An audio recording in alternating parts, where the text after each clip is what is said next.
Champions trophy 2025లో Pakistan వెస్ న్యూజిలాండ్ల మధ్య తొలి match పాకిస్తాన్లోని కరాచీలో జరగనుంది. కరాచీ నగరంలో పిచ్ రిపోర్ట్ చూస్తే ఈ విధంగా ఉంది. కరాచీలోని నేషనల్ స్టేడియం ఉపరితలం చదునుగా ఉంటుందని మరియు బ్యాట్స్మెన్లు తమ సమయాన్ని ఆస్వాదించడానికి సిద్ధంగా ఉంటారు. ఇక్కడ బ్యాటర్లకు అనుకూలిస్తుంది. ఇటీవల దక్షిణాఫ్రికాపై పాకిస్తాన్ 353 పరుగుల లక్ష్యాన్ని ఛేదించిన వేదిక ఇదే.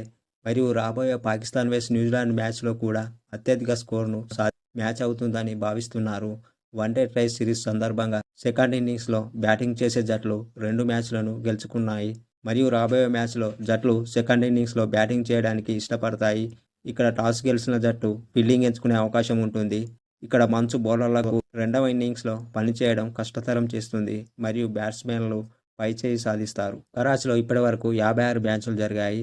ఇక్కడ మొదటిసారి బ్యాటింగ్ చేసిన జట్లు 26 మ్యాచ్లు విజయం సాధించగా, సెకండ్ ఇన్నింగ్స్లో బ్యాటింగ్ చేసిన జట్లు 28 సార్లు విజయం సాధించాయి. ఇక్కడ టాస్ గెలిచిన జట్లు 23 సార్లు విజయం సాధించాయి. ఇక్కడ టాస్ ఓడిన జట్లు 31 సార్లు విజయం సాధించాయి. ఈ గ్రౌండ్లో హయ్యెస్ట్ స్కోర్ టీమిండియా 4 వికెట్ల నష్టానికి 374 పరుగులు చేసింది. ఈ గ్రౌండ్లో లోయెస్ట్ స్కోర్ బంగ్లాదేశ్ 115 పరుగులు చేసి ఆలౌట్ అయింది. ఇక్కడ హయ్యెస్ట్ చేజింగ్ స్కోర్ పాకిస్తాన్ జట్టు 4 వికెట్ల నష్టానికి 355 పరుగులు చేసింది. ఈ గ్రౌండ్లో రన్ పెర్ ఓవర్కు 5.35 పరుగులు వస్తాయి. ఇక్కడ ఫస్ట్ ఇన్నింగ్స్ యావరేజ్ స్కోర్ 246 పరుగులుగా ఉంది.